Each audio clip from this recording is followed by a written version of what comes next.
Good morning, everyone. My name is Robert Hersey. Happy Thursday to each of you. And on behalf of FATA, welcome to today's webinar entitled Poison Control Centers as Partners in Behavioral Health Prevention and Response. This webinar is being made available through a collaboration between the Florida Department of Children and Families and FATA. Please note that as an attendee, you are in listen-only mode and are only able to view your name. Your webcam and microphone have been disabled. If you have questions, please send them to all panelists by using the chat panel. The button to open the panel is usually located on the upper right side of your monitor. Please use the chat panel to send any questions you may have as you think of them. We will answer questions as time permits. Our audio is broadcast through the internet to your computer. If you experience poor computer audio at any time during today's presentation, there are a few options to try using the Communicate menu. For computer audio, click Communicate menu, then click the Audio Connection panel.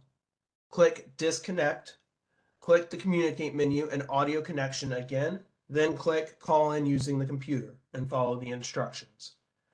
If you continue to experience poor audio through your computer, try using the I will call in option under the Communicate menu. The access code and event password will be posted in the chat panel momentarily. Please note you must be connected to the audio of this presentation as well as view it on screen to receive a statement of credit. We are unable to verify attendance if you are not connected to WebEx via a computer or mobile device. Therefore, call-in only attendees are not eligible for a statement of credit or CEUs.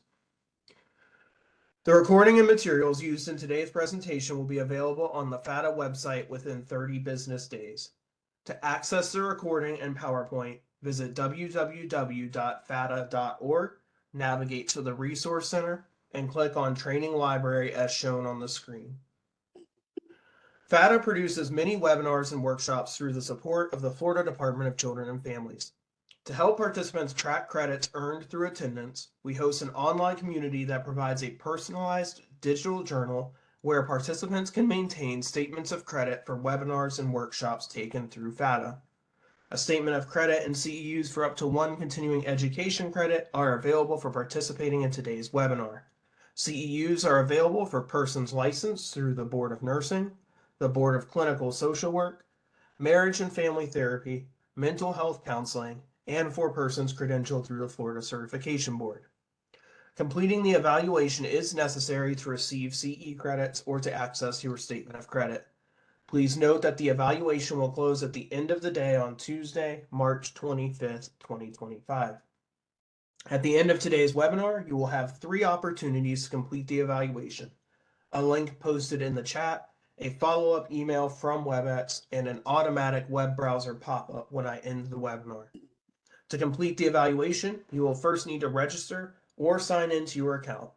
Please ensure your name and email address match the name and email you used to register with WebEx. Information you provide FATA as part of registering remains confidential. If you are a licensed healthcare practitioner, be sure to include your Florida license number for reporting to CE Broker when you register with our site for the first time. If you are certified with the Florida Certification Board or licensed outside the state of Florida, you do not need to provide your license or certification number when you register with our site.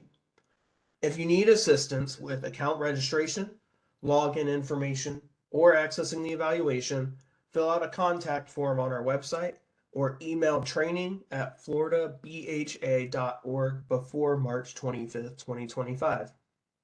Please note that WebEx monitors the arrival and departure times of attendees and provides a report upon completion of the event. We are not permitted to provide a statement of credit if you do not attend the entire webinar, and we are not permitted to provide partial CEU credit. Statements of credit will be posted within 30 business days after the evaluation closes in the professional development section of your FATA account. For licensed practitioners, CEUs will be reported to CE Broker within the same time frame. This presentation is intended solely for educational purposes. The views, opinions, information, and content expressed in the presentation are those of the presenters and do not necessarily reflect the views, opinions, or policies of the state of Florida, the Florida Department of Children and Families, the Florida Alcohol and Drug Abuse Association, or the Florida Behavioral Health Association. Attendees should note that sessions are recorded and published in various media. Our presenters today will be Wendy Stephan, Mike McCormick, and Jemima Douge. Wendy has been an educator and epidemiologist at the Florida Poison Information Center, Miami for the last 17 years, promoting the use of poison control and working to prevent poisonings of all kinds, including from medication, household chemicals, and environmental hazards. Mike joined the Florida Poison Information Center in Jacksonville in 2021. Mike has more than 3 decades in news, information, entertainment, digital, social, sports, and weather content creation. Jemima is a seasoned healthcare practitioner or professional, educator, and dynamic leader with extensive experience across the industry ranging from health promotion, public health, medical missionary, and healthcare education. She currently serves as the healthcare education specialist at the Florida Poison Information Center, Tampa at Tampa General Hospital. And now I will turn it over to our first presenter, Mike McCormick. Hey, good morning, everybody, and thank you for the opportunity for the trio of us to come and talk to you this morning.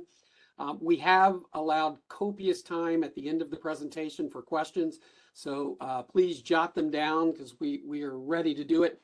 I will handle the easy questions. The difficult questions we'll throw to my 2 colleagues because they both have doctor in their titles, so that will be great for them. So without further ado, I will go on and get started. As you just heard, we are coming from 3 different centers in the state of Florida, and I'll tell you more about that in a minute. We have 2 additional, actually 3 additional educators in Florida. Wendy has a partner down in Miami who focuses on our government relations and making sure that we are educating state leaders as they prepare the laws to protect everyone. Jemima has 2 partners in Tampa that help her. And then I'm by myself up here in the Jacksonville region. We're going to talk about several things today, and I want you to understand this is really just a brief overview of some of the services, and this should be used almost as a tease because we have far more in-depth presentations that go into very subject specific, and we can also develop presentations if you have an area that relates to our field that we can do it.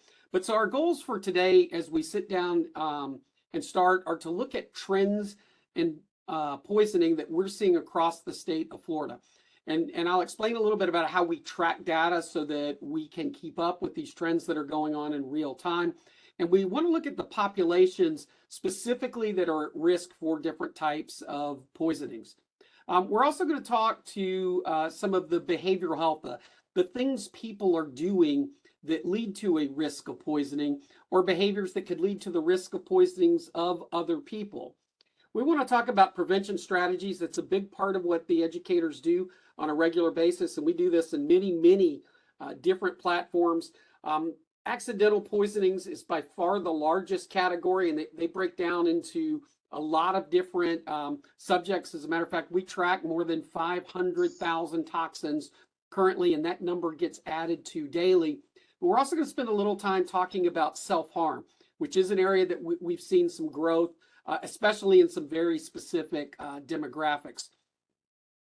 And then we're going to talk about the free services, and I think that's really important, that we provide the education services that we provide and a little bit on how we are funded. As we said at the top of this, there are 3 poison centers in the state of Florida. At the end of this month, there are only going to be 53 poison centers nationally. So we're very lucky to have 3 in the state of Florida. Wendy and her team handle 6 counties down at the bottom of the state. And then Jemima and her team, they do 16 counties. They're in the middle of the state. And then out of Jacksonville, I get to do 45 counties all by myself. And I know you're all saying that just doesn't seem fair. And I agree with you.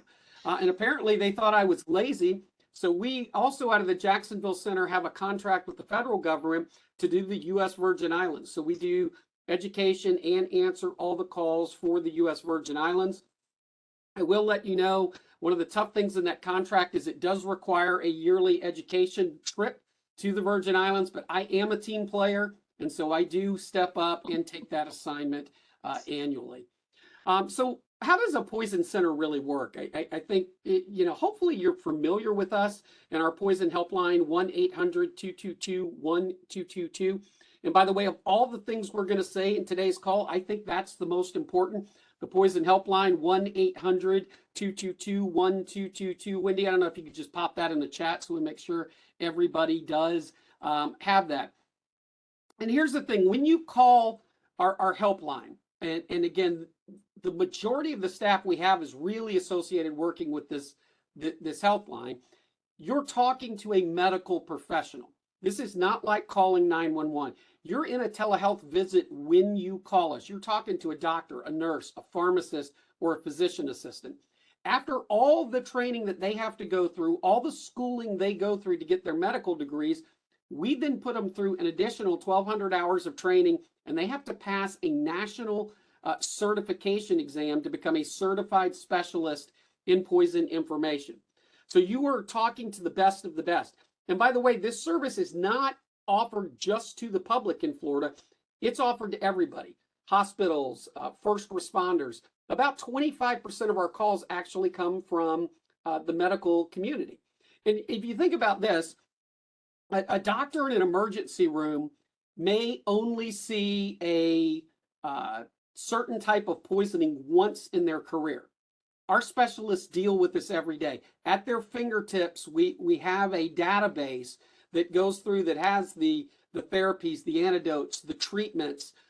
As new substances are discovered, sometimes illicit substances are discovered, they go into our database. As new products are created, they are sent and they go into our database so we can keep up with what's going on out there.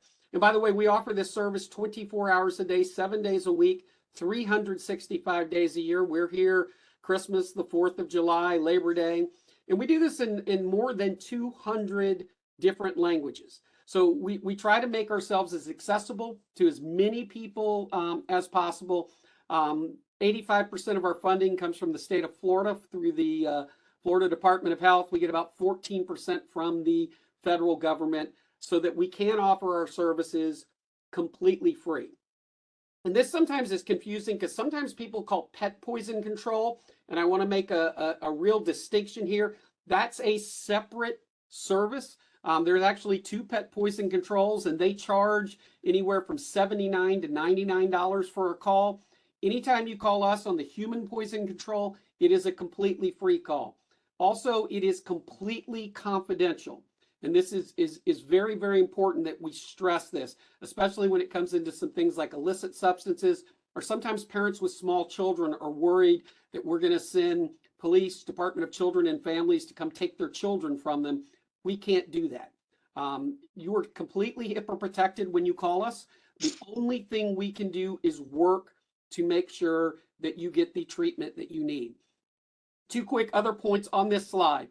About 85% of the time that you call us from home, we can treat you at home. And this is going to cause a huge cost savings for you. We all go out across the state. I was out just last night, as a matter of fact. And one question I always get, somebody says, well, I'm just going to run to the urgent care or the emergency room.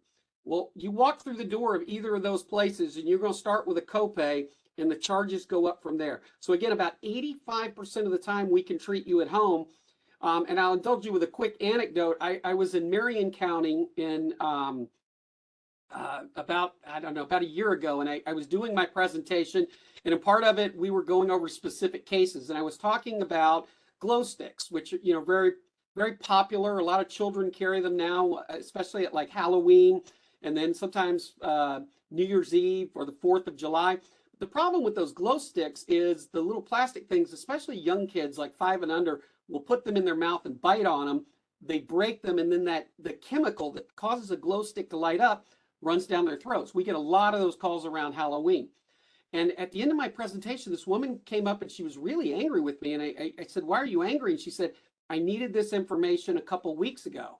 And I said, I'm sorry, I was scheduled for today. And she said, well, her son ate one, drank the fluid. She called 911. They dispatched an ambulance.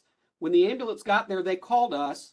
and we told them to wash their mouth out with water and then have the mom monitor them. And she ended up getting a charge from the county when if she had just called us, we would have saved her money. There's a report from 2012 called the Llewellyn Report that shows for every dollar of your taxes that are spent on us, we return $13.39 in healthcare saving. So again, it's fast, it's free, it's confidential, it's available all the time. We will save you time and we will save you money. So when should you call us? I talked about it at the top. Accidental poisonings are far and away our biggest category. And again, those break down into everything. Medication mistakes are the largest category that we see. And that's somebody getting access to medicine that shouldn't have it. A lot of times it's children. Children sometimes confuse medicine for candy. It can be as we start to get in the teenage years where people are intentionally getting into medications they're not supposed to get to. And then with seniors, a lot of times we'll see mistakes where maybe taking the wrong medication, taking too much, or double dosing, as we like to call it sometimes. So these are all areas that we can come into under medications. But we also do bites and stings. That's snakes, that's insects, jellyfish stings. We can handle all of those. Pesticides, let's see, fertilizers, things that you work around the house, chlorine from your pool. We have a wide variety of subjects that we cover because, again, more than 500,000 toxins. Intentional poisonings, we watch that very closely. I kind of teased it at the top. One of the areas we've been looking at is teenage girls 13 to 19, where we've seen since 2019 an uptick in intentionally harming themselves. And this may surprise you. The substance is acetaminophen, Tylenol. And the reason for that is because we all have that in a lot of places in our homes. So you have it in your backpack, you have it in a purse, you keep it in the kitchen, it's in the nightstand by the bed, it's in the bathroom. And then the other thing, with kind of this big box store mentality, when people go to buy it now, you end up with 500 tablets. So we spend a lot of times talking about medication, and that will come up in the presentation as we move forward and locking it up. I had a lady one day who said, well, I can't lock the Tylenol up. My daughter, you wouldn't understand this because you're a man, but she has cramps. And I said, ma'am, you could leave 2 pills out for her while you're at work. And when you come home, if she took them, then you can put 2 more out. The key is just not that access to all of those. So intentional poisonings is an area that we look at. Somebody having a bad experience with something they took. It could be a medication interaction. It could be a medication with food, lots of different things. And then a lot of people don't realize this. It's not just an emergency line. We're more than happy to take your questions. If you start a new medication and you want to know if it's going to interact with your morning grapefruit, call us. If you see a new supplement that's trending on TikTok and you wonder whether it's really safe or not, call us. If you think it might interact with your medication, please call us. Wendy did a post that we're putting up today, as a matter of fact, talking about with the sniffle season, the allergy season that we're seeing right now, that we've kind of been in the last 3 or 4 months. We've seen an uptick in poisonings related to a drug you probably know as Zyrtec. And again, it's looking at those interactions. It's allergy season. We leave that stuff out where, again, it can fall into the hands of kids. So all of those areas are reasons to call us. So I guess the question, and maybe we should have started with this a little earlier, what do we mean by the term poison? And I think a lot of times when we think of poison, you think about something from the movies where, somebody drinks something and then immediately they fall down. Honestly, we don't see a whole lot of something like that works that way. But, a poison by definition is anything that can cause harm if used in the wrong way by the wrong person in the wrong amount. I mean, it's kind of a way out there outlier, but technically way too much water can lead to a water intoxication. And we do see a couple of deaths in the United States annually for that, but it's just an example that too much can be a bad thing. All right, I want you to look at this graphic, and then I'm going to play a video here in just a second, but it's the leading causes of fatal injury in the state of Florida. And you'll look at poisons up there, and this data just now got released for 2023. So I want you to just look at that top bar and look at how far out drug poisonings are ahead of falls and motor vehicle crashes. Now, I'm going to ask the guys behind the scenes here to play a video so I can give you a little bit of context to show you why this is so important. And I want to rewind the clock all the way back to 1999. There we go. We're going to start rolling it. And if you'll notice, drug poisonings were number 3 when we started here in 1999. And as we start moving through the years into the early 2000s, they moved to number 2. And then in 2008, for the first time, they moved to number 1. Then they actually fell back again, all the way to number 3. But then in 2014, we saw this huge explosion. And that's what really the opioid epidemic took off. And if you look at it, by the time we hit the end of 2022, we were back with more deaths from drug poisoning than falls in motor vehicles put together. You'll see in 2023, we've seen that data come backwards. When they release the 2024 data, we're going to see it actually come backwards again, based on the preliminary data that I have seen so far. And again, all of this really started to explode on us in 2014 with the opioid epidemic. But it's really, for us, it's more about the growth of synthetic drugs. You know, I'm approaching 60 years of age. And when I was a child, drugs that people took grew from the ground. They were natural substances. And, you know, we all remember the Nancy Reagan era and Just Say No. But this has moved on now. And these synthetic drugs, they're far more potent. And even though we call them the same things, it really depends on who's making them. So the ingredients aren't always the same. You don't know what's in them. We've seen drugs on Florida streets that included, as part of the mixing elements, a substance called brodifacoum, which is the active ingredient in rat poison. And it is very, very dangerous. And we had some deaths in the Tampa area just back a couple of years ago from a batch of these synthetic drugs that hit the street. So the good news is we're starting to see this come back in the state of Florida. We're actually seeing it come back nationally, hit a high of about 113,000 deaths in a 12-month period. And we've just now dropped under 90,000. But I need to be very, very specific on this.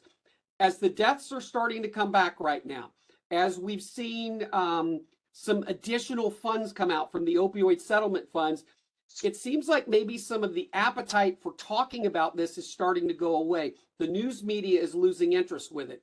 And I would like to point out nationally that with 89,000 overdose deaths, that's still more than all the national motor vehicle accidents and deaths by homicide by firearms put together. This is still a big deal. You can look at it in the state of Florida. It takes both falls and motor vehicles put together to just get over that number. So this is still a big deal, and it is an area that we spend a lot of time on. We also have a lot of very specific programs. If you're working in the drug recovery community, the drug treatment community, that we do, looking at some of the emerging trends, some of the emerging substances that we see popping up. We do work, again, with almost every emergency room in this state. So our specialists are talking, and we are keeping data coming in. We run a data center here in Jacksonville that keeps track of every call. And so that information is stored here, and we've got computer algorithms that can run. So we can serve as an early warning system if something bad were to happen, whether it were a bad batch of drugs hit the street, somebody tried to poison a water supply, if there was a radiation outbreak. We will pick that up very, very quickly and be able to sound the alarm to the Florida Department of Health. But then we use that data also to look for trends and clusters of what is going on in the state. And if I can have control back, I will then move us forward to the next slide. There we go. So Wendy, I think with this, I'm going to hand it over to you. Great. Thank you so much, Mike. I really appreciate it. Great setup. You covered all of the bases, and so we're going to sort of pick this up.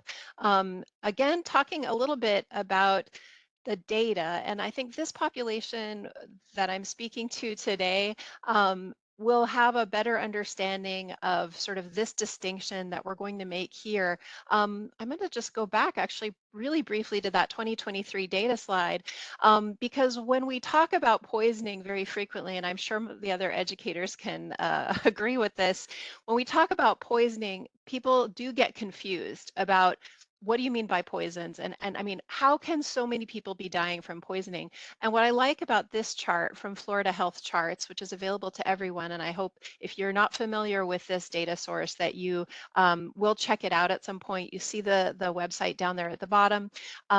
It has tremendous data available, not just on injuries and poisonings, but on a lot of different metrics, specifically too with behavioral health. So issues of, who's been exposed to what, who uses what, and some of the more serious outcomes.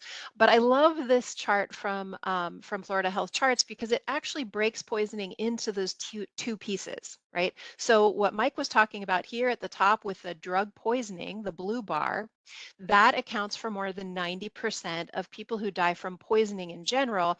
And way down here at the bottom, you see the yellow bar, which is all other poisonings that are not medicine, drugs, and alcohol. I mean, I just think that's really striking because, even in the chat, we had somebody ask, like, what about snake bite? And and I get it. Like, we get a lot of questions and we do programs about venomous bites and stings, about household products, about cleaners, about pesticides, etc.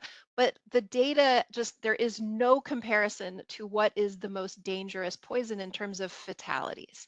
And that's really where we get into the meat of prevention, is talking about, drugs, alcohol, medicine misuse, et cetera. So I know that this population knows that better than anybody really, but I did want to really highlight that while we do everything, when we talk about high risk populations, we have a few different dimensions. So it is absolutely true that when we talk about who comes in contact with random toxic weird things, toddlers, right? We do get a lot of calls. I think it's about 38% of our calls are, in regard to small children. These are parents who, probably received our number during a childbirth class or a child safety program or at a health fair in the community, from one of our many safety partners, whether it's Safe Kids Worldwide or Children's Hospitals. We have a lot of partners who help get the word out about poison safety.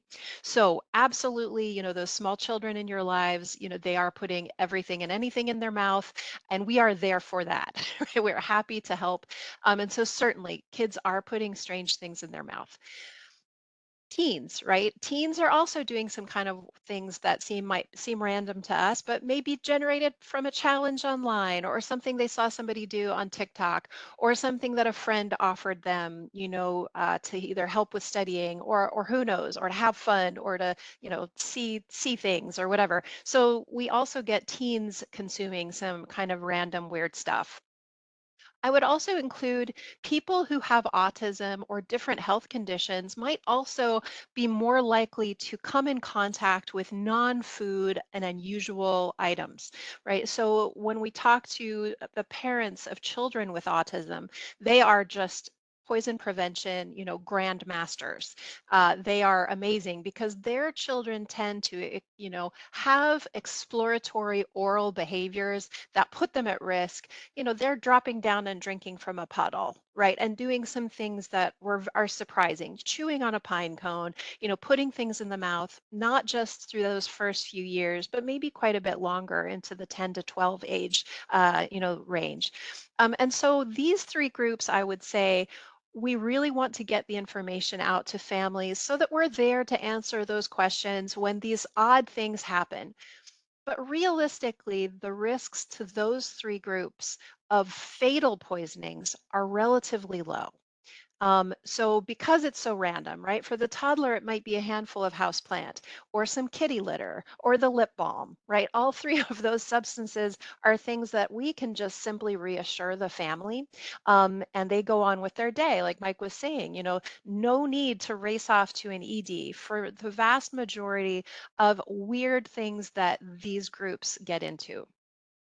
So when we talk about high risk for death from poison, this is a very different picture, right? And so when we talk about prevention of poisoning, yes, we want to prevent the random contacts. and the scares with families, for sure, that's no fun. But when we want to get serious about saving lives, we have a different population that we're looking at, right? And this is a population that you are likely very familiar with, right?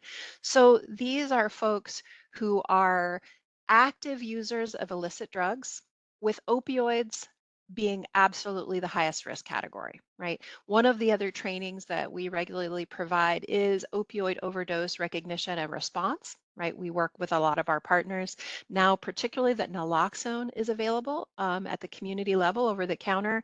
We have been doing a lot of that. We also help provide, different naloxone to different groups, including our local fire rescue education programs. So that is definitely a group that we recognize is at the highest risk of death, particularly because of fentanyl, illicit fentanyl, that we are, seeing in the, on the streets and available in a lot of different forms, particularly counterfeit pills. For the teens, that's a particular risk.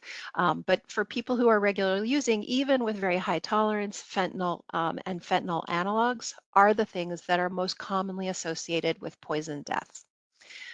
We do also see risk in people in recovery, particularly in their early recovery period. As you know, recovery is fragile, right? And is an iterative process where people enter recovery and then drop out of recovery and re-begin use.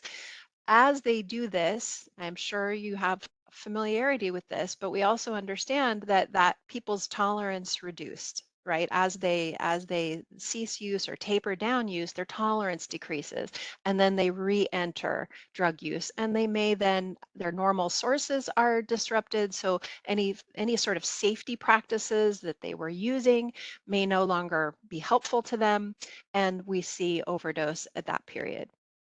People leaving incarceration, very similar pattern, right? These are folks who had a pattern of use, probably intensive use before they were incarcerated.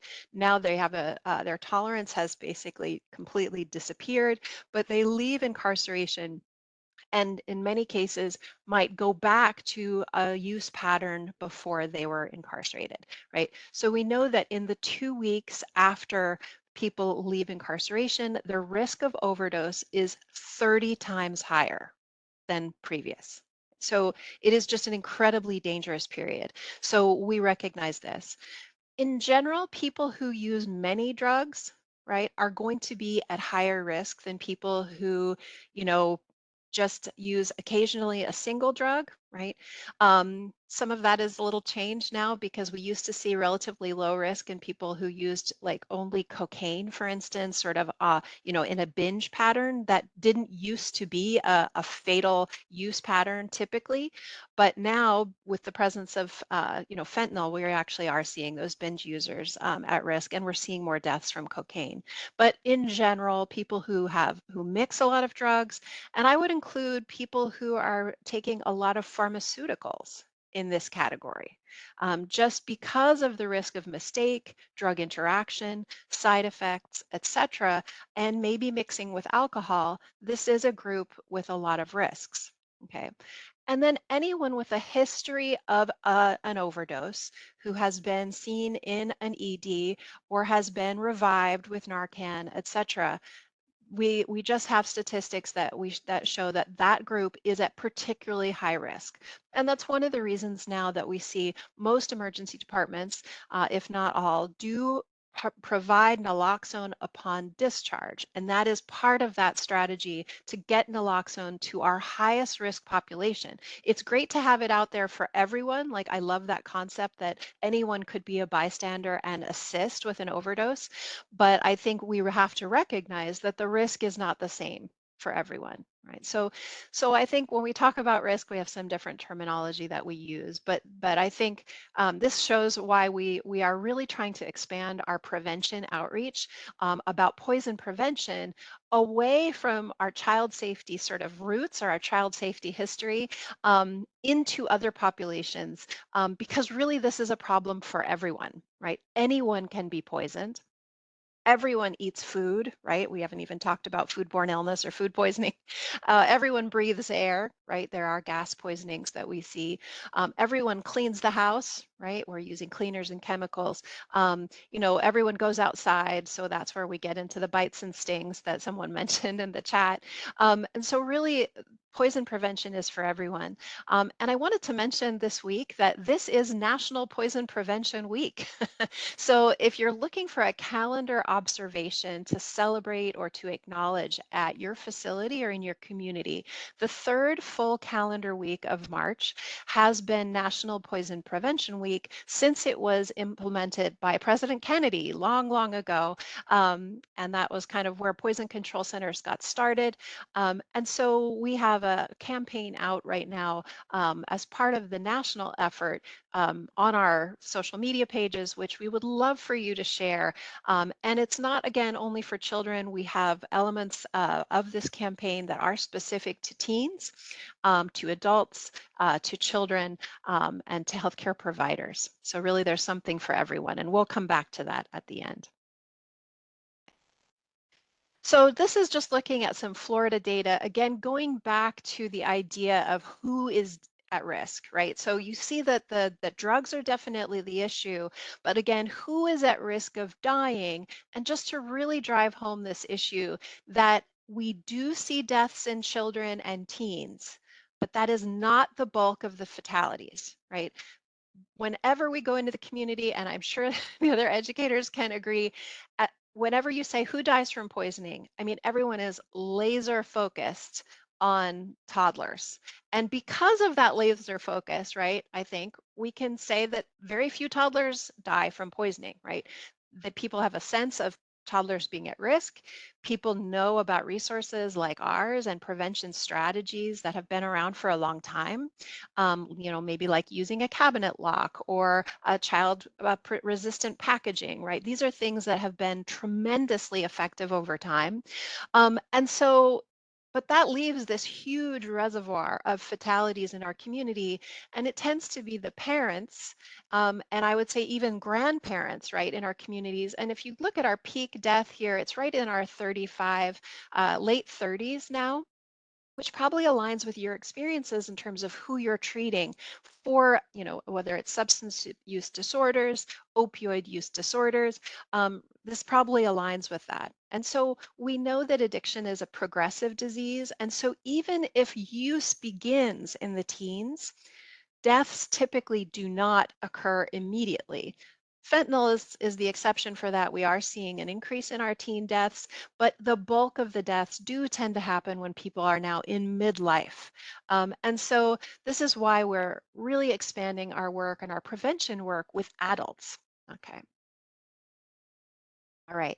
When we look at who we're hearing about at our poison centers, the types of calls we receive when someone believes they've been exposed to a poison, we can kind of walk you through it here. So on the left, this information actually is available on our website. We have a dashboard. We're going to show that to you maybe a little bit later. You can actually select your county and it will repopulate for your county. But here are our top exposure categories in general. And so you see the first most common type of thing that we hear people being poisoned by as a category is going to be the analgesics, which are pain medicines. Right? In the chat, someone had mentioned, that they had lost a loved one due to an over-the-counter pain medication. And unfortunately, that is not unusual, right? Even though the opioids are certainly the higher risk substances and are, restricted in terms of who can have access to opioids, excuse me, we absolutely see poisonings associated with over-the-counter products for pain. Next category there, cleaning substances. So again, people spray their cleaners in their eyes, they inhale the bleach from the bathroom, they, mistake one product for another, etc. Very, very common. And fortunately, most of these we can handle at home, walk people through what to do, make them more comfortable, and assess their exposure. Then we see like sedatives and hypnotic products. These are sleeping medications, etc. Cosmetics. So that's actually a top one now for our little ones. Tends to be, lipstick, deodorant, mouthwash. Again, those tend to be less serious. We don't tend to see fatalities from those products. And mostly poison centers and our doctors will walk people through what to do for free and provide reassurance. Then you also see antidepressants, right? Would be a prescription product. These are very important tools in our toolbox for treating, mental health concerns, but are also risky in terms of overdose profile. Right. So you see some of the other things, antihistamines, I would list Benadryl, diphenhydramine as one that does have a pretty dangerous profile in terms of overdose. And then cardiovascular drugs, very, very common. Foreign bodies, kids swallow weird things like magnets and batteries and, just objects. Dietary supplements is something we've seen a lot of growth lately in terms of people trying things. Again, Mike mentioned, something you saw online.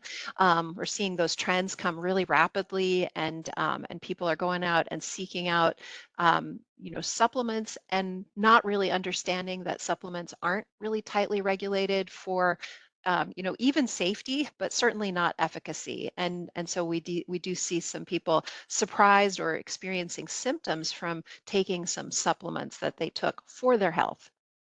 Pesticides, street drugs there you see, and then alcohol, creams, hormones, and anticonvulsants round out our top 15.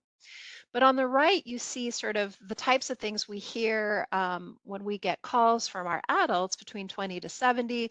You can just see that they are more serious. Right off the top, right, you see again the pain medicines, the sleeping medications, antidepressants, alcohol up much higher. And so just in general, adults are exposing themselves to more dangerous things with less supervision. Right. So certainly with children, there is someone there to respond and make a call. When adults do things, they may or may not recognize that what they've done is a risky thing, and so we may not get the call. And that's what we'd like to change. We'd like to have more opportunity to help not just toddlers, but also adults and older adults. Okay. So as Mike mentioned, we are tracking sort of things that are changing. And while a lot of the things you just saw are day in, day out poisonings, so this one is, there are things that are new and that are changing. So the trending exposures in Florida that we wanted to address that we thought would be relevant for this group specifically include the cannabinoids. So this is all of the substances derived from cannabis, right, or marijuana products. So we've seen those increase in general by 5.6% year over year, just in 1 year. And over time, those increases have been up for many years. So these continue to rise even in the face of, legislation not necessarily changing in Florida. I know there was some concern about legalization in Florida that would increase exposure, but the increases in exposures are continuing even in the face of that not passing. Okay, there is current legislation right now on the books regarding different types of cannabis products and where they can be sold. We do not know if that will pass, but we are hoping there is some clarification, particularly about packaging and availability of strong psychoactive medications that are currently available at places like gas stations that we are concerned about putting teens at risk, and also for the concerns about long-term addiction. The calls we're getting about mushrooms, and I don't mean the kind from Publix, have really boomed. They're not a huge number, but the increase is quite concerning, right? So these products are not necessarily, again, natural mushrooms. These may also be products containing derivatives of mushrooms. And so recently there was a nationwide recall of products sold by a company called Diamond Shrooms that included miniature ice cream cones, chocolate bars, and other products. Very, very attractive, very, very cute. Birthday cake flavor, colorful, and the products claimed to contain psilocybin, which is the active ingredient in sort of shrooms, you know, the hallucinogenic properties.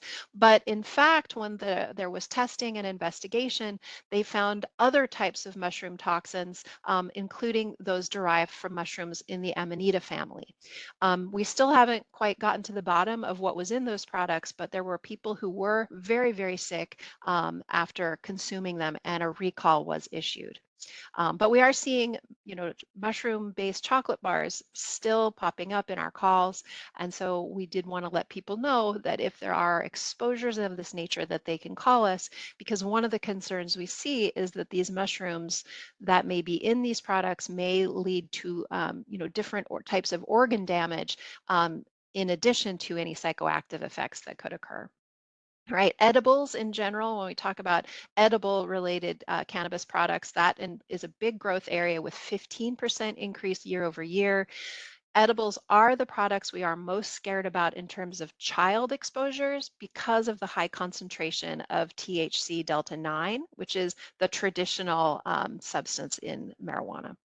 We've also seen a year-over-year increase in calls related to kratom, and that is something that we'll be talking about a little bit more, but this is also a natural or herb-based product like back in the days, but what is being sold now is very, very highly concentrated, not the teas and things that we've seen in Southeast Asia or that are consumed elsewhere. A little bit of a drop off in cocaine. Again, that might be because cocaine is being cut quite frequently with fentanyl type products, which makes the risk of using cocaine higher. And a big drop offs in amphetamine type calls, which is surprising because that was quite popular for a while. So again, the drug market is emerging. I'll be actually inside the festival at Ultra Music Festival at the end of this month, and so we will be there next to the fire rescue, talking to people about drug use and drug safety. All right, so again, coming back to those edibles, in Florida, when marijuana or cannabis products are sold legally, they are required to have the symbol that you see here on the sign. That's THC with the exclamation point. THC stands for tetrahydrocannabinol, which is a mouthful. And it's also not a term or that is familiar to folks who don't use marijuana, right? So as a label or a warning, I'm not in love with this one, because I feel that if you're not familiar with marijuana, this doesn't tell you what it is. So we've had a lot of problems with products, even legal products or products sold in other states, coming into Florida and finding their way into daycare centers, schools, etc. And people really don't know what the symbol means. So the marijuana leaf symbol, I think, is a little more informative. Most people know what that is, but I have to say the packaging on a lot of these products is very confusing. We consider them lookalikes, and some of it is explicitly meant to look like snacks, like Doritos, Nerds ropes, gummy bear candies, etc. And particularly the gummies are of concern because we are seeing very, very high concentrations of THC in these products, and of course they're attractive to children and to teens and to really all of us. Right. So in children, particularly small children, THC can cause serious symptoms, including lethargy, confusion, seizures, coma, and now we have a number of cases that have been confirmed where fatalities did occur in small children after eating a lot of these gummies. So this is, we have these cases pretty much daily now in children, where the children need respiratory support for some time while they recover from this. And families are really shocked. So we want to do better about letting families know that these products need to be treated, with a lot of respect, the way we would essentially treat any other drug. Okay, so there is a whole list of medications, that are, considered high risk because of their toxicology profiles. And I have just a partial list here. And if you have questions about, these specific substances, then I will have to defer over to our medical doctor, Jemima. But to give you just an idea, these are very widely prescribed drugs. So bupropion is really the one that stands out. When we look at fatality data, we've seen increases in deaths associated with Wellbutrin, which is the the brand name that people most recognize, and again, widely prescribed, but also high risk for overdose or mistakes. The tricyclic antidepressants are a little bit older. We don't see those prescribed as much, I'm sure you know, but when they are prescribed, there is a serious risk of overdose, and so that's really a concern. Lithium, an old standby, certainly has a risk profile. The standard sort of SSRIs, including Lexapro or escitalopram, these can be, dangerous if people combine them or misuse them. Um, and I think sometimes people are surprised to understand that the drugs we use for medication-assisted therapy can themselves lead to overdose, right? Obviously, the point is we're trying to help people recover and be safer, but these medicines remain opioids and are dangerous to children, particularly in the homes when someone is recovering, right? And so we want to let families know that these are not without risk. Okay, so here are a few others you see. And then the last three I really wanted to highlight. I've already mentioned diphenhydramine, which is Benadryl. We have seen an increase in deaths associated with these, going back to what Mike said, relating to self-harm in young girls. And I think most families would not have a sense that these drugs, which are over the counter, which many, many people have, and are safe when used, following the label for the purposes they've meant, in overdose become very, very dangerous. So that would include diphenhydramine, dextromethorphan, which is in all of those cough syrups that you see the word DM, and then also acetaminophen, which we had touched on earlier. So when we're doing poison prevention with families, particularly with teens, we really need to include our over-the-counter drugs when we talk about securing medications. All right, so when we're talking about prevention, you may have opportunities to work with families to share our information, and we have resources that we can link to at the end that you can order from your poison center. But here are the basic concepts, right? So we want to talk about disposal, first of all. And now, thanks to the drug settlements, the opioid settlements, we are seeing more opportunities for people to take back and dispose of old drugs safely. So that's really where we like to start, is just getting old stuff out of the home, right? So if a child or a teen is in treatment, right, has had a self-harm incident, and you are getting ready for discharge, this is a really great opportunity to have the family go through and get rid of old things, right? Don't stockpile for the storm or whatever, get rid of it, and then secure anything that is needed, right? Of course, it's easy to do to keep your child safe when they're tiny, right? You see on the right here, just putting them on top of the fridge, right? You're getting them out of the way, up and away, out of sight, out of reach. That's going to do you when they're this small. And so that's a good place to start, right? For toddlers, we do, there is an up and away campaign that has some nice materials. But again, this is not going to help for children as they get older, right? So we want you to have a system for tracking medication dosage among caregivers. That's another thing that can affect our smaller children, in that just simply the mom gives the medicine in the morning and then the dad gives the medicine as well, right? And you end up with that double dosing that we referred to earlier. Okay. I wanted to mention here too that punishing children for being curious is not a great strategy. Every once in a while, I'm out in the community, and I'm sure my fellow educators have had this experience, and a parent will look at our table and say, "My kids know better." And I just my heart just sinks, because, children are by nature curious, and it really is up to the caregivers to make the environment safe for them to explore, right? Supervision can only do so much, right? You can't be watching your children every moment. I tried, I really did. I bolted my child into the car seat and put them on the floor in the bathroom when I showered. But eventually your eyes will come off of them. And so we really want to make sure that children's environments are safe. And that will also relieve the parent, right? It's very stressful to know that there are dangerous items in the home that could be harmful, and so getting those secured can be a real source of relief to the parent. Okay. You know, we've already kind of set it up as to why tweens and teens are also an important audience for poison prevention and a focus of our prevention activities. We now see our death rate in teens in Florida from poisoning at 5 times the death rate of toddlers. So this is not a small concern. We really want to make sure that poison prevention is, you know, not narrowly focused on small children.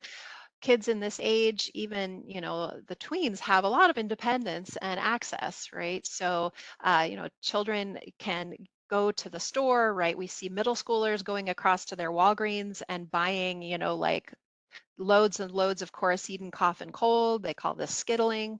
You know, they're over the counter, right? There's no limitations. If they have a little money in their pocket, they can really get into a lot of trouble. And so this population is needs to be kind of where we're working more, and to create safer adults, right? Not only with drug abuse prevention in general, but we really want to be doing things in the moment to keep them safe, right? So securing medication and alcohol in the home is powerfully protective. So again, when you're working with families where this is a risk, eventually they're going to, those patients are going to leave your care and they're going to go home into an environment that we really can make safer, right? And so what does that look like? So I have an image here in the inset with the photo with the kids of 2 different types of medicine lock bags or lock boxes.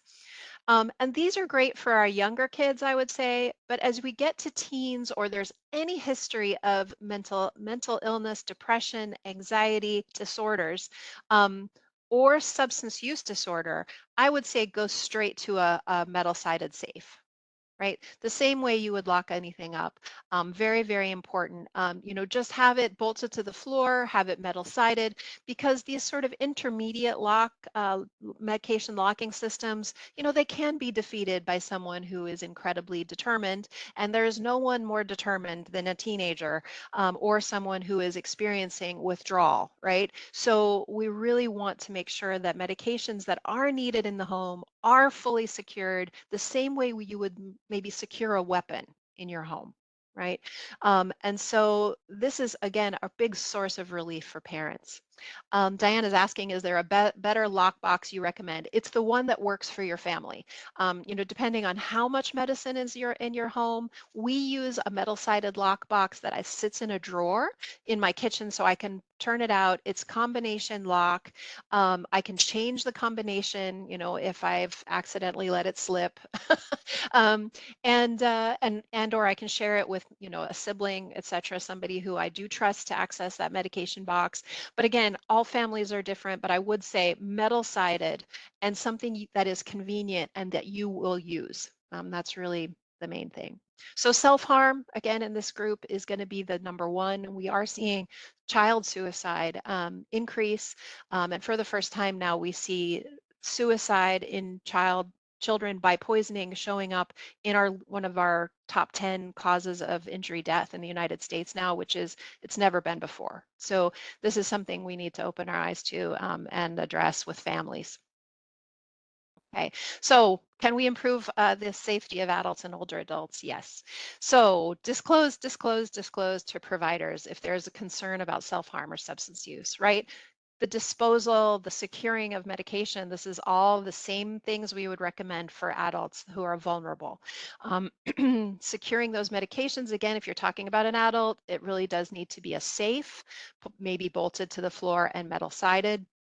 You know, and again, disposal is powerfully protective. We know that self-harm cases very frequently, if the person is not, say, terminally ill or something where there's a long sort of process involved in a potential suicide attempt, if it is a crisis, these decisions happen in a snap, right?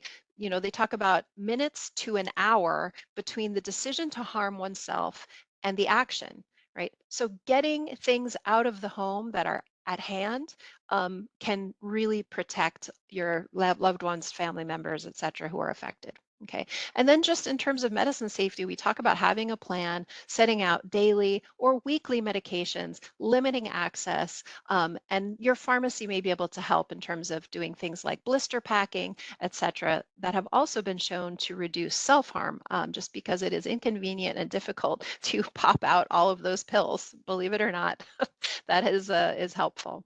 All right. I'm going to go ahead and I think I'm turning it over to Jemima for the next section of the program.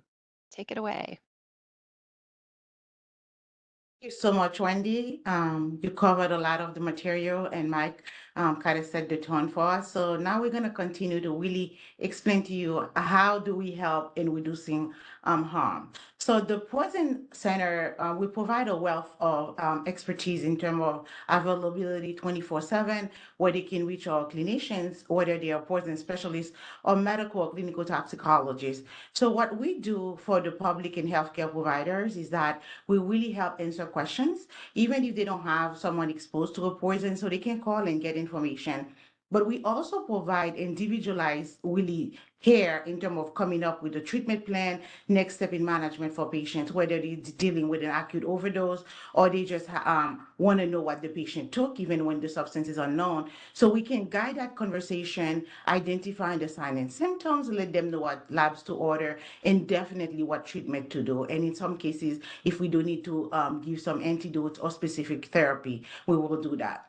In addition to this, what we do is if there is a suspected cases of poisoning, whether it's a mass casualty or an isolated incident, the Poison Control Center can access really a wealth of knowledge in terms of giving them PPE information for pre-hospital personnel, making sure we are keeping everyone safe from the healthcare provider side, as well as those who are frontline in terms of EMS paramedics, letting them know how to safely transport a patient, what treatment is needed as they transferring those patients to the nearest hospital. And we can access really our team to be able to assist with things like decon, to give them decontamination information if a patient needs to be having some skin decontamination as well as gastric decontamination.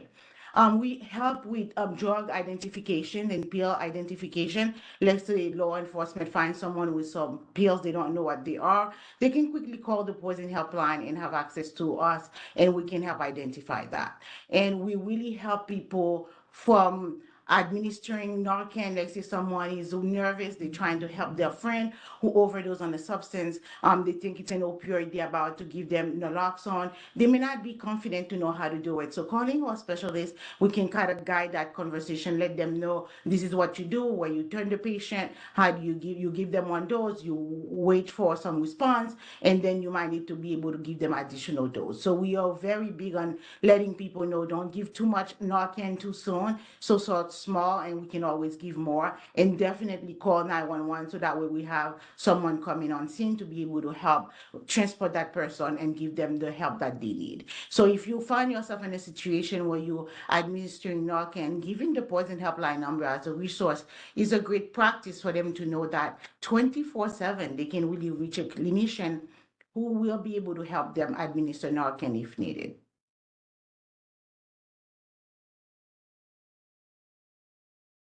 The things that we do, of course, we support the work that you all do. We are very big on collaborative partnership. So we want to participate and continue to collaborate with behavioral health coalitions. We want to share our data, what we are seeing. Wendy went over our public facing data dashboard, but we do have access to very granular data internally. So if you're doing research or some type of need assessment, you want to have access to Poison Control Center data, please reach out to us. We will be able to share that with you. And our data is very current. It's very amazing in terms of what we can see, and we can turn that data to do prevention and education. So as we share that with you, by knowing what are the most common causes of poisoning for specific age groups, we can use that information when you're putting out prevention and awareness messaging. We can assist you with that. And we provide training like we're doing today, this webinar, but we can also help with things that are very specific, whether you want to touch on overdose prevention and response. We do that for the public as well as student in healthcare professions. So we can do training for you. And we not only work on silos, we like to collaborate with others. So other agencies like Syringe Exchange, other community services, we promote those because we want people to have access to all resources that's available to them. We know people with substance use disorders, they struggle not just with the substance itself, but getting access to care, getting access to resources. They may not be well informed what's available in their community. So we want to be that source of information and join forces with all of you so that way we let people know how they can get help. And then, of course, when we go to the community or community outreach educators, they take with them Narcan, they provide that to the public. And we do have students or residents who rotate here. So whether they are in medical school, emergency medicine, residents or also pharmacies, they come here and train with us. We also train them on Narcan and discuss that with them. So we want people to have access to this tool that's really helpful in terms of reviving someone with overdose on an opioid. It's not for everything, but we know opioid is very prevalent. We are still dealing with an opioid epidemic. So having people who understand and carry Narcan with them is a very good public health strategy. And then, of course, we promote home safety. So we like to say home, safe home or poison proof home is a good way to go. We even have a brochure that covers room by room how to make your home safer. So feel free to reach out to us so that way we can provide you those tools to give to your clients that you are seeing. So we want people who are in recovery, the family members, even people who are just seeking information to help. So we want to be able to provide them that information. So we have a lot of resources on our hand. So that's how we help reduce harm. We may not be boots on the ground like you are. We do participate in events, but our clinicians, they are available 24/7 over the phone to the Poison Helpline to answer a lot of the questions people may have. So now, next thing we're going to talk about is very specific. So we want to touch on kratom. So a lot of you might have questions about that. People wonder, what is this? And when they hear the word natural, it kind of lower our barriers. People assume that this is safe. This is better than medications that I'm prescribed in the pharmacy. So I can use that. So let's really get over a lot of the questions that you might have or other people might be asking you. Kratom is from a plant. We know that when we say a plant, it's naturally occurring in nature. We don't create it. Yes, it's from a plant, and this tree is from Southeast Asia. So the kratom that we're talking about is that it's an herbal substance form of it that people are using, but it does have a lot of effects depending on the dose that they take. So we want to make sure that people understand, first of all, what is it, how does it work in the body, and of course, how can we help people stay safe. So they make kratom products using leaves of the Mucilaginous spisosa, which is the tree name that's from Southeast Asia. So naturally in those areas, what they do, people chew those leaves. They might make teas with them, for fresh tea. They also made like cold juice that they take with it, or they drink that. So we don't see a lot of overdose or abuse when they use those forms. So what we worry about here is that when they take those leaves of the plant and make those herbal substances and they don't have much regulations, it's not FDA approved. They don't have to have clear labeling restrictions. They don't have to list the concentration. So a lot of time people don't know really what's on them, how much could be included in this specific batch that they're getting, what's the strength or the concentration. And it also come in multiple forms. So they use it in capsule form, powder, tea. So people can use multiple form at the same time. So they might be taking a capsule and add this powder into their drink or their smoothie that they're making with the goal of trying to be healthy. So why do they promote kratom? What are they promoting it for? So they promoted it for things like anxiety, for pain. Again, the natural form is what people are drawn to. They think it can enhance your mood. If you're having some type of depression, you take kratom. So they tell you it's gonna help enhance your energy. It also calm your nerves. So for multiple ways that they're promoting that. but it's also promoted for an alternative to opioid. So you can see why people with opioid use disorder might be drawn to something they know that it's naturally occurring and it's been promoted for so many things. So people are drawn to using that, whether they make drinks with it, they take it as a tea, or take the capsule form, or even they have liquid extract, which is highly concentrated.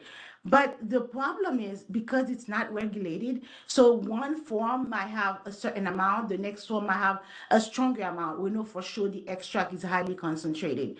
And when people are aiming to find relaxation or things to relieve their pain, they can self-medicate at a very short interval versus a medication that could be given to be taken twice a day, in some cases three times a day. Those people might be sipping on the tea, taking the capsule form, and go take something else that, or form that have it in them. So that multi-use and ongoing self-medication is really something we worry much about. Is this really dangerous? That's the next question you might have. Really, we don't have data on every form of kratom, but as you can see here on the slide, this study was published, I believe, a couple of years ago by the Tampa Bay Times. So what they did is to really looking at the deadly dose of kratom. Over 580 cases was in terms of fatal overdose was seen in a 10-year period. You might think, okay, that's not a lot, but the main thing is the fact that we're talking about fatal overdose with something that's naturally occurring is worth having that conversation, because people don't think of overdosing on kratom. So it is possible to overdose on it. And when that happened, they might be in a situation where they are home alone because they didn't think it's something that's going to have an adverse effect where I'm going to need medical care. Unfortunately, a lot of family members found people unresponsive, and there have been some cases of fatalities. Again, here they mentioned 580 cases in 10-year period. So what can we really help people understand is that at low dose, kratom can really have a stimulant effect.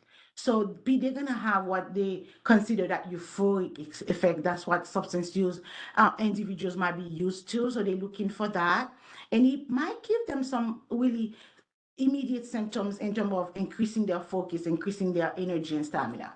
But at a high dose, kratom, what it does is gonna give them that opioid-like effect. That's where the danger lies. So opioid-like effect, meaning that it can affect their respiration. They might go into respiratory failure, and they can even have dizziness and really somnolence, be very tired and sleepy. So that itself can lead to what we've seen with other opioid, even though kratom is not an opioid as stated, but it does have opioid-like effect. So it does bind to the same receptor, the mu receptor that opioid act on. So you can see why if somebody's taking too much of it, whether they know it or not knowing, because there is not true dosing requirement here, they can overdose. And also what we are seeing is that there can be lethal dose. So a lethal dose would be when somebody take a form of it, whether it's the capsule or the extract specifically, because a lot of people use that like a shot of opioid. So that can be enough to suppress their respiration and lead them to have the classic presentation of overdose with an opioid, even though it is not an opioid. So what we want people to know that kratom has multiple active ingredients, or alkaloids, we call them. And as we study more and learn more about it, unfortunately, a lot of it is to live experience, or as we get the data, we look at it and see what people are presenting with. So the safety and effectiveness of kratom is not really known at this point because it's not FDA approved, and the FDA doesn't have any form of actual regulations to let those manufacturers know what's the concentration to be, what's a safe dose, or what's considered a true lethal dose. And people can experience really withdrawal symptoms. So if they're experiencing withdrawal symptoms, you can see why they might be tempted to take more of it to relieve those symptoms. So we want people to really understand that this is a substance. Yes, it's from a tree, from a plant. it can be an alternative to opioid because of the mode of action, but it's not as safer than opioid because we do not have much information in terms of its safety and effectiveness. But what we've seen through the years, and you can read those research that was done and published by the Tampa Bay Times yourself, is that there have been multiple cases where fatal overdose have occurred, and the toxicology report only report that they've only had kratom in their system.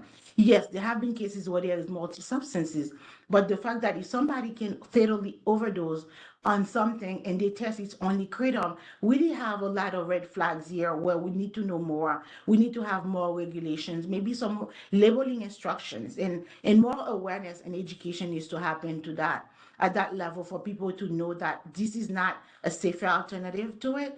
And also when they combine it with other things, like, for example, alcohol, or other medications, or their medication that they are taking for anxiety or other antidepressants. So that can also lead to increased risk of overdose or adverse effects. So we really want people that they may not know how much kratom is in their substance, even though they might list something. If they do have a label, they don't have to have a label. Some of them don't. The mitragynine is the most active form of alkaloid that we're seeing, and it can really be having a lot of effects. So we've seen people taking it for things, for pain, for GI symptoms, again for the mood effects that it have to increase their stamina or their strength. But when they take too much of it, they will experience what we've seen with opioid or opioid-like effects. So even though it's been sold as a dietary supplement, as an alternative to opioid, we really cannot really confirm that this is really effective, but we can tell you that we do see the sedative effect. So anything that can have that sedation that can affect people's ability to breathe can lead to an overdose. So we really want people to know that whether it's the powder form, the liquid form, the shots, which what they call the extract, they can have really some powerful effects on people, and they can also be really long acting. So when people try to self-medicate with kratom, as they try to get over pain or PTSD, or they're trying to bridge from an opioid use disorder, it's really best for them to consult their clinicians and talk to their healthcare provider at this point and have a better plan, because that self-medication accompanied to lack of safety and effectiveness data with a substance that's not FDA approved, that's not regulated, it's a recipe for disaster. And unfortunately, as people can put themselves on a vicious cycle where they start experiencing really adverse effects or withdrawal effects from the kratom, and then they take more of it, that can lead to that acute case of an overdose that we are seeing. So at kratom here, we continue to monitor it. As we know more, eventually we will continue to help people understand what we see. It's not a controlled substance as of now. There is not much regulations. And again, it's readily available. It's still in shops and gas stations and vape shops. So we've seen people using that. So we really want people to know it. Sometimes we've seen cases where there have been really contamination, where batch of opioid were contaminated, for example, with salmonella, leading to acute hospitalization. So again, it could be heavy metals in them. So a lot of adulterants could be present in their kratom. But again, here we do not have the information from the FDA or other entities to let us know the effectiveness and the safety and regulation of that. So the quick answer to this question, it is not an opioid. It does have opioid-like effect. It does can suppress respiration and can lead to acute overdose. And we've seen cases of fatal overdose here. So I highly recommend that if you have some time to read those really reports that was done. I believe it was a 3-part series that the Tampa Bay Times did. They presented data of what was found. So as you can see here, I explained what it is and what we've seen, but okay, what does the data show really as a time series? So this is kind of showing you here, we could say like this is a irregulated heart rate if we didn't have the metrics to tell you, like it's really spiraling up and down like a VTAC, ventricular tachycardia, we would say. But what you see is that it continued to spike, like it's seesawing. From 2021 to really last summer, 2024, we've seen multiple spikes of it, but it stays at a steady rate instead of the exposure count that we are seeing. So really, this is something that should stay in our radar. It does not flatline, even though we had a little really low incidence at the spring of 2022, but you can see here, it continued to rise up with those spikes could be leading to those outbreaks where we've seen with salmonella, with heavy metals, and so on. But because people associate this with a natural compound, with a safer alternative, so that's why a lot of young adults, a lot of teenagers, they're using it, and it's trendy to have something to put in your smoothie, in your drink, and have a tea, and go to those vape shops and so on. So that's what's driving those exposures. But the main thing is for us to let people know what we are seeing, what are the risks associated with it, how it works. At a low dose, it does have a stimulant effect. At a high dose, it does have an opioid-like effect. And again, there are also multiple multipliers here. They can take it in multiple forms. The dosage varies, the effects can vary, but the risk of an acute overdose or a fatal overdose is still something that we are concerned with. And again, when you have cases of contaminant or acute cases of salmonella linked to kratom, those kind of really can trigger an alert here. But we want people to know that this is not considered safe by any means. It does have its risk. It does have a habit forming potential, and it can also suppress your respiration, leading to an emergency where we've seen people actually die from a kratom ingestion, especially when they take like a shot or an extract.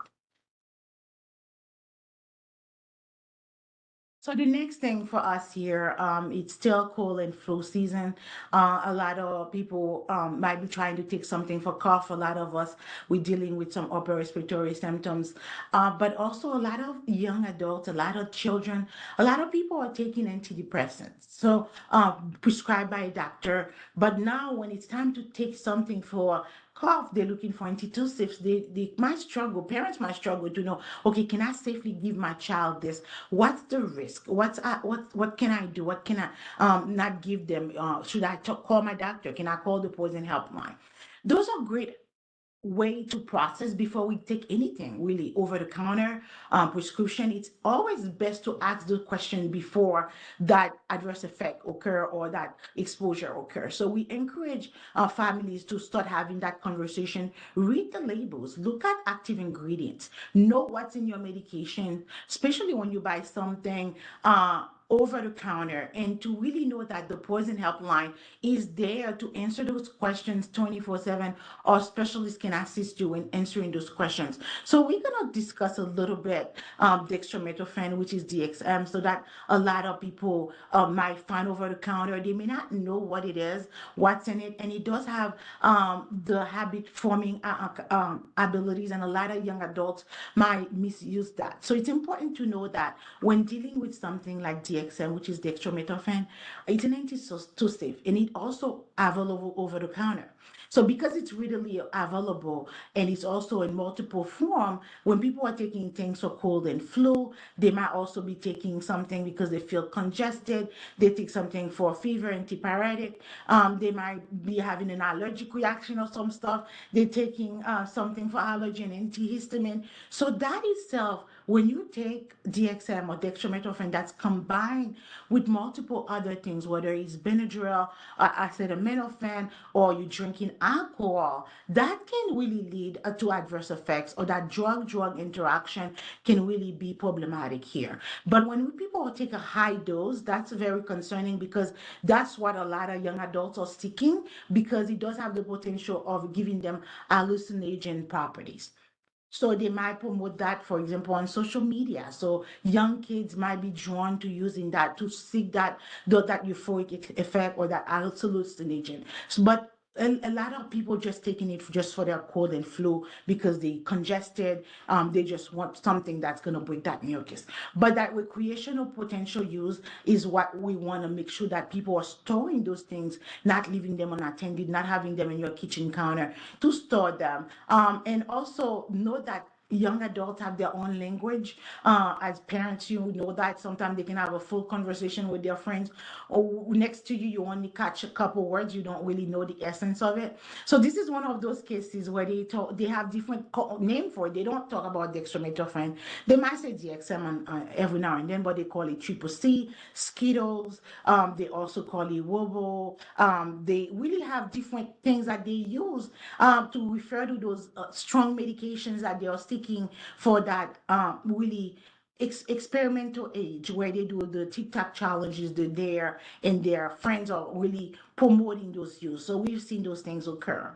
So because it's really structurally related to an opioid, it is not an opioid. It does not bind to the mu receptor like we've seen with opioids or kratom, but it does have that really antitussive effect that people are looking, but it also metabolizes in your liver. So that's where the risk of really having acute liver injury can occur, because if somebody's taking antidepressant, some of them act on your cytochrome P450. So if they're taking something like an SSRI already that's been prescribed by their doctor, which is good for them to take their medication as prescribed. But if they start taking dextromethorphan with it, and they don't tell their doctor, so that can also affect the same enzyme, leading to an accumulation of those medication in their liver. That can lead to serotonin syndrome, especially if they're taking an SSRI.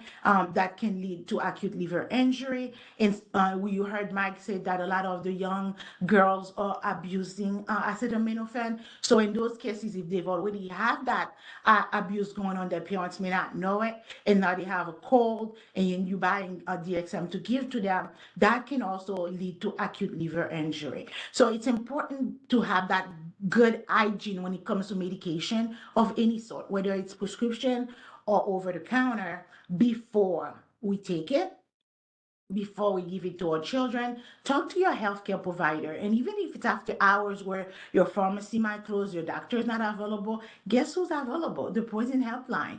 Our clinicians are there 24/7.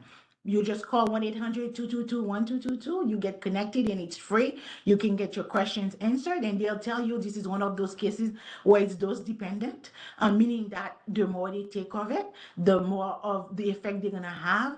And of course, if they have other medication on board, that inhibition of that enzyme is going to affect, and they can also really lead to where they need to be transported to the nearest hospital. So we know that people can have some mild effects or moderate effect. If they're taking, for example, less than 10 milligram per kilogram, they may not have too much, but we've seen severe effects if somebody's taking something 20 to 30 milligram per kilogram. So, but young adults are not measuring that. They're not paying attention to the dose.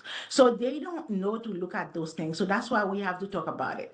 And the signs and symptoms really can mimic other things. For example, they might have GI symptoms where they just having some nausea, some vomiting. They just don't feel well. But healthcare providers will know, because people, if your healthcare providers in the audience, if they will start having, for example, increased heart rate, they might start really being very dizzy, and so a child with no past medical history of high blood pressure must now all of a sudden have an acute onset of high blood pressure. You might think, okay, it's because they're in the emergency room, the white coat effect, we call it.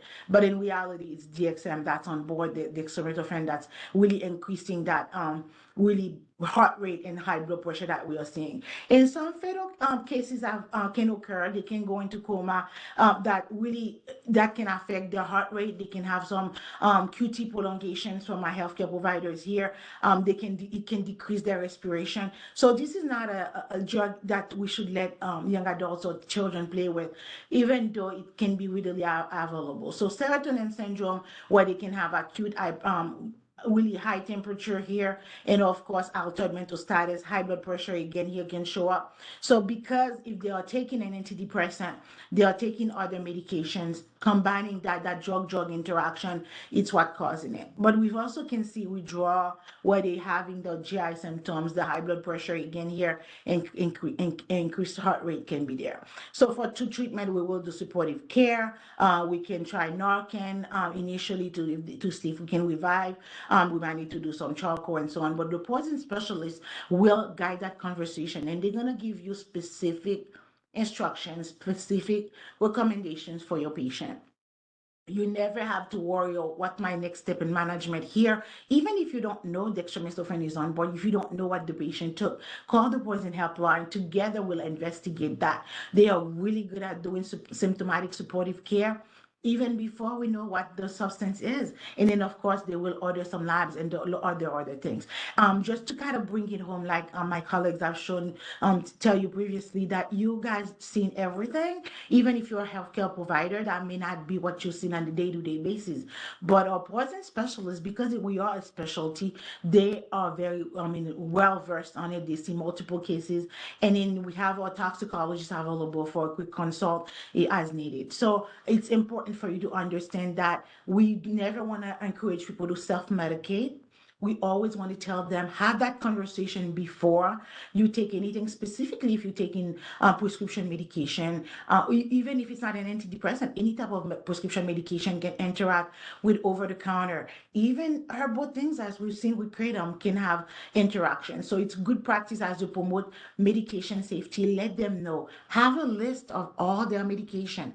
Share that list with their clinicians, and also include their over-the-counter stuff. People don't think to put over-the-counter on their medication list, and also other substances that they take, other supplement that they take, herbal supplements, to include that. And for you all to implement medication reconciliation in your practice, review what they're supposed to take. You'll be surprised how many times you discharge or you discontinue a medication, people are still taking it. So have that time with someone in your team, review medication, go over what's supposed to be taken and not taken, and answer questions. And again, here, promote safe use, safe storage, and then get rid of it when they don't need it or if it's expired. So the big picture here is to understand that poisoning is not just for kids. Anyone can get poisoned. But when we're talking about death specifically, it occurs mostly in adults. And most of them occur, really involve drugs. You've seen the graph. It's self-explanatory. You can see it.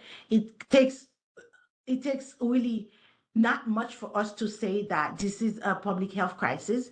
This is an emergency. This is something we need to have a conversation about. But this is something we can do something about, because a lot of them are accidental, especially for the small children. If we make some intervention, we do some changes in our day-to-day, the way we store medications and other things that are driving those numbers, we can really lower that number. But then when it comes to those that are intentionally trying to self-harm and so on, we can still have resources available and all come together and link forces to really support our community. And let people know the risk associated with self-medication and taking other things like alcohol that can lead really to potentially adverse effects. So now let's talk about why call the poison center. We mentioned that a lot. All my colleagues and myself will continue to say call the poison helpline, reach out to us. Really, it's important to stress to people that we all do it. We're all guilty of that. When we want to know something, we go to Dr. Google, we really quickly search it. But the danger with that, the information could be outdated, but it's certainly not pertinent to you specifically, because it doesn't know your past medical history. It doesn't know what you're taking, what other medications are on board. It's giving you a generic thing, and then you're taking that blanket statement and apply it to your specific scenario. And also sometimes as we get older, we get overconfident. We think we can manage things ourselves. We think we've seen it all, we've done it all. We don't need help. But a lot of time, we need to get help even before we start having symptoms. A lot of scenarios need to be treated before symptom. One thing that comes to mind is acetaminophen. So by the time they start having symptoms, they've already have liver injury. So we need to have that triage done early, calling the poison helpline, get that to a healthcare facility, be treated even while they're still asymptomatic. But then if nothing else motivates you, we're saving you a lot of time and money. You don't have to make that trip to the emergency room. 85% of the time, we can safely take care of you at home. And then you get that help immediately, 24/7. Even during a storm, even during the hurricane, you can call the poison helpline, or clinicians are available to help you. And it's all free, it's all confidential. You're getting really expert advice for free in a medical setting with nothing really is off limit. You can call about anything. You can call for questions. You can call for an exposure. And we are confidential. So our goal is to make sure that people understand this is a resource. And even as Mike mentioned, and Wendy, even if somebody don't speak English, they can get interpretation available right away. So this is a unique service available to the public and to healthcare professionals throughout 24/7. So let's now talk about what happened during a call. We want you guys to kind of be ready to understand what to expect when you call. Our specialists, of course, they're going to answer the call right away. They're available to help you. But we do have to create a chart on everyone. We are a medical specialty. All calls are recorded, by the way. We will need some information to input into our chart. So we might want to know what you know if you're a healthcare provider. We might want to know what you know about the patient information. But even if it's a family calling, you want to know who the person is, their age, their weight, what the substance is, if they know what they took. Sometimes you don't know what was taken, how much they took. If you don't know that, that's still okay. How are you doing? Any sign and symptoms, anything that you've seen on that person. And within minutes, we will be able to kind of give you that specialized, that individualized plan, whether we say to stay at home, what first aid to do, or we tell them to go to the nearest hospital. Even when they go to the hospital, we are there to assist the clinicians to take care of them, whether we're dealing with, of course, a drug overdose or a snake bite. We can assist with all of it to kind of make sure that we take care of the patient until they either discharge or transfer to a different facility. And again, here in most cases, the person does not have to have additional medical care. And in addition to us helping them acutely by answering the call, we follow up. We call them back and check on them. Our poison specialist will call back and check on them to make sure they're okay. Any really new symptoms, anything that need to be revisited. So that's a great service that we are providing 24/7 for free. So now a call to action for you all. Again, we can't thank you enough for joining the webinar, but we can't do the work alone. We need your help. First of all, you can't call unless you have the number. So go ahead and pull out your phone, save the poison helpline number 1-800-222-1222 in your phone. So really, it's in all our materials. So if you all have a newsletter, you have other materials you're creating, promote that. Request materials from us. We can give you really magnets, flyers on specific subject. You can order that and we send them to you for free. And then again, this week is National Poison Prevention Week, but every day should be poison prevention conversation. As you can see here, the risk is very high. Multiple things can lead to poisoning. So we really want you to be a partner here in your service area. So when you're seeing your clients, you can help them understand why it's important to be safe, to promote poison safety, to make their home a poison-free zone, and really to for them to know how to respond in case of an emergency. They're gonna try to be safe by utilizing the resources, the tools we're giving them. But also, if life happens, how can they get help? By calling the poison helpline. So save the number is a great starting point. Have your clients save the number, give them a magnet. I encourage you to visit our website to order material, which is floridapoisoncontrol.org. You can order free materials. You can request a training for your group if you feel like some people in your team could use our services more, can learn more about what we do. Welcome to you. But we also have ways to stay connected with us.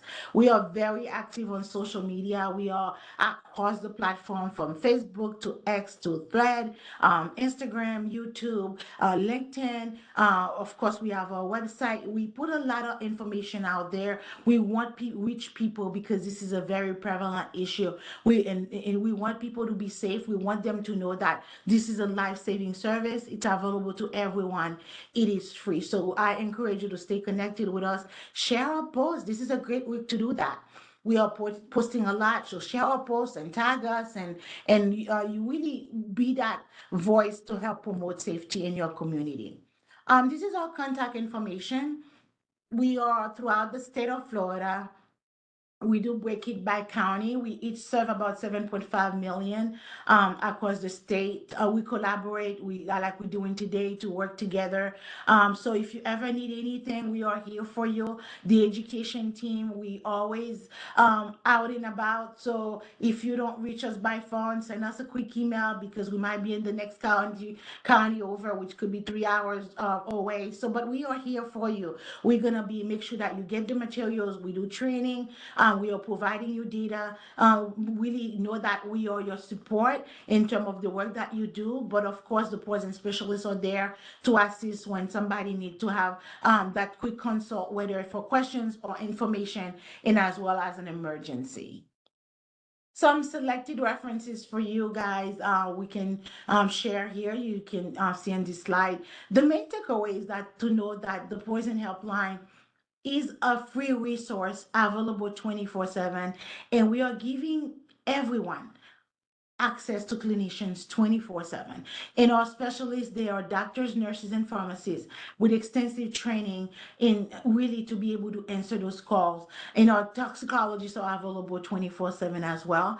And we do have a robust education team to really help you understand what are the common causes of poisoning, how can we turn those risk factors in terms of prevention message, and make sure that everyone, not just the public, but clinicians, understand how can you safely take care of a patient after an exposure. What are the most common trends? If you want to know the emerging trends, if you want a lecture on snake bite management, whatever it is, regardless of the topic, as long as it's tox related, it's poison related, we can bring it to you. So know that this is a free resource for you and for your team and for everybody in between. So we are happy to answer your questions. My colleagues, myself, we're here. So now we open the floor for questions. Thank you, everyone. I can jump in. Actually, there was a question, I think, in my section about the drop in calls related to amphetamines and whether that was related to the shortages of drugs like Adderall, et cetera. And I would say, yes, it is probably related to that. We're also, though, for whatever reason, seeing fewer like hallucinogenic amphetamines in the drug supply, in the illicit drug supply. And that may not be true for your specific community or your specific populations that, seek that out, but at a population level, for whatever reason, that has become less frequent. So not sure if it's prescribing practices, shortages, et cetera, but we can certainly attest to the lower call volume.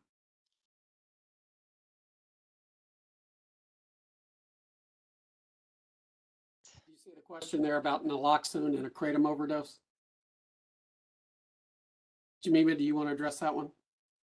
Yeah, can I see the question? Can you read it for me, please? I didn't see it. Can naloxone be used in a kratom overdose? Acutely, yes. If the person is having respiratory depression, so Narcan is help them to be able to help them breathe. So anything we can use to help someone breathe and stay alive, acutely that will help. But it's not going to help with all the other effects of kratom. But always know that a Narcan is like CPR. We want to make sure that the person is able to breathe. They may not be awake. Our goal is not to get them to be awake, really, is to be able to breathe until they can get to the nearest hospital and get that continuous care. Great question. The other thing we see too. Go ahead, Mike. I was going to say, I think that also brings up an excellent point with what we're seeing now with a lot of the illicit drug supply.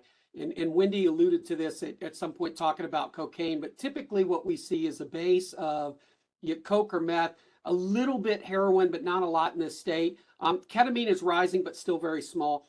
Then you're going to put a fentanyl dose in it.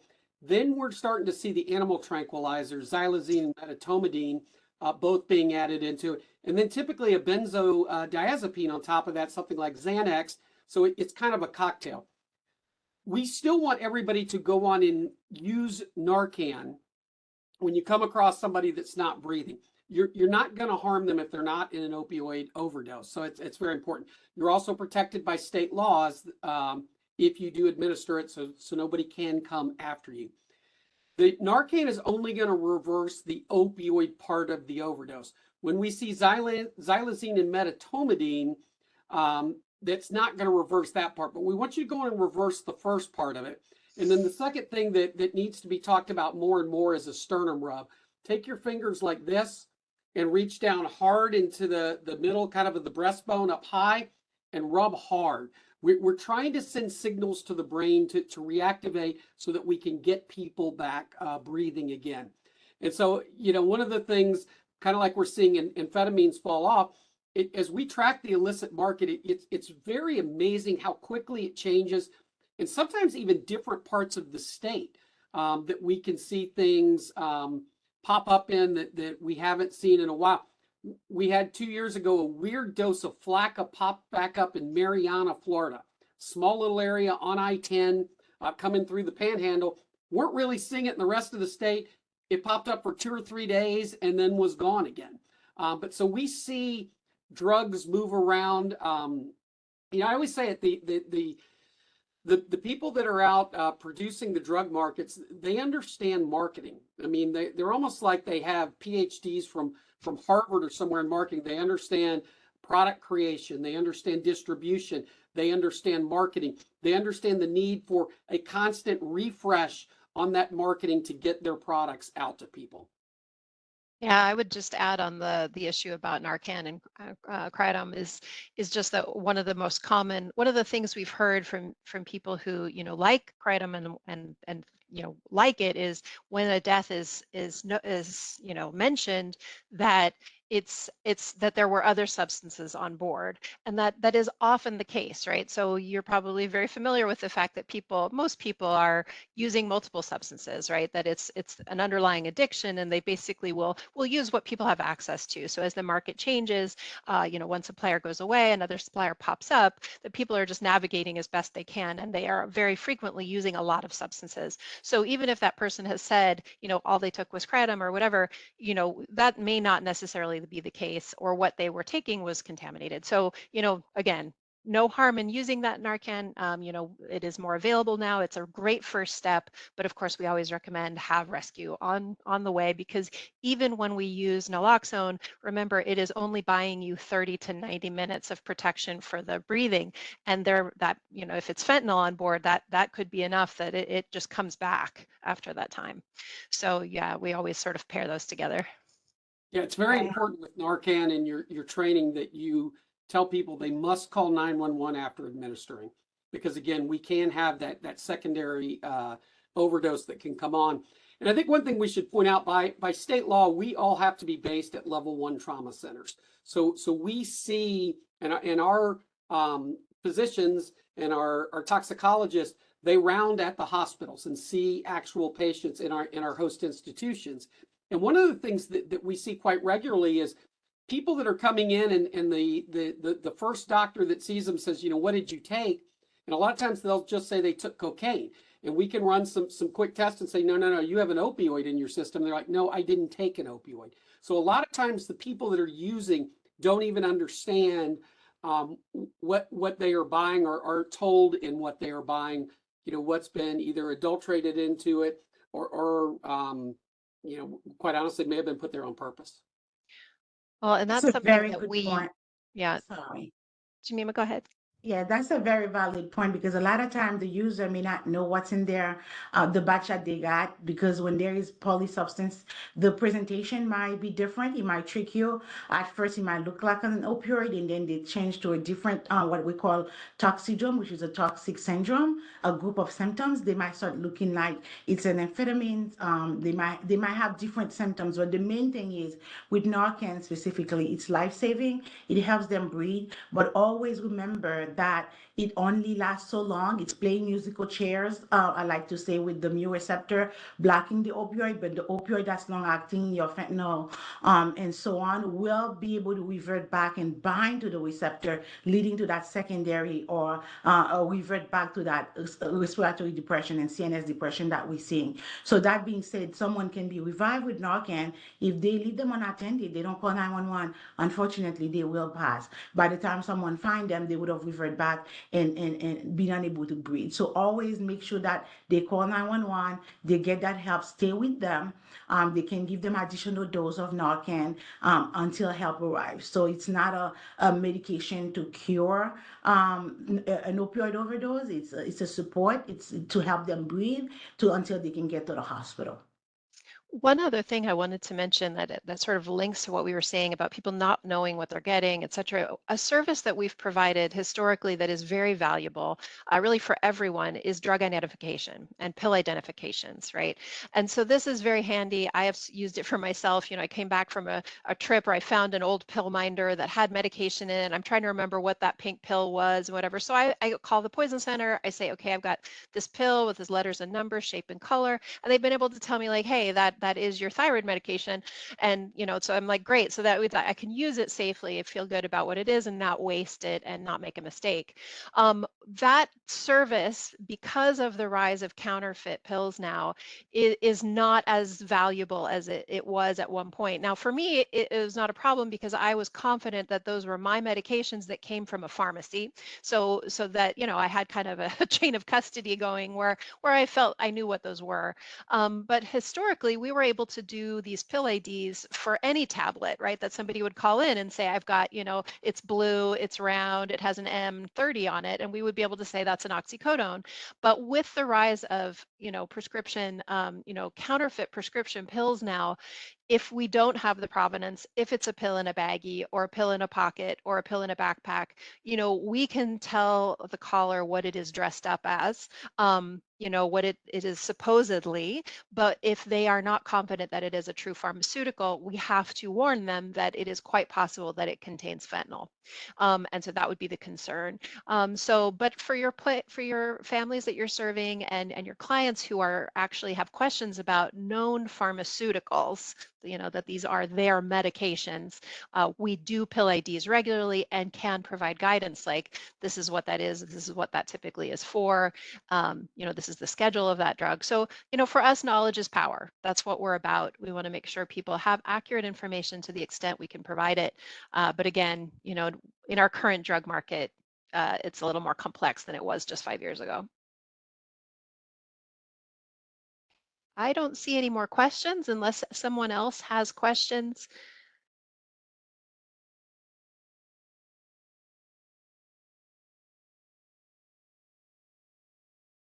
Unless I missed something in the chat. I don't see anything else. Well, hearing none, then I will go ahead and take over for a couple of conclusion items. Wendy, Mike, Jemima, I want to thank you all for such a wonderful presentation and for taking the time to answer questions and really flesh out the material. I know our attendees really appreciate it, so thank you all so much. Ladies and gentlemen, please hold for just one moment for a couple of business items. First things first, I am dropping a link to the evaluation in the chat. I will post that again momentarily.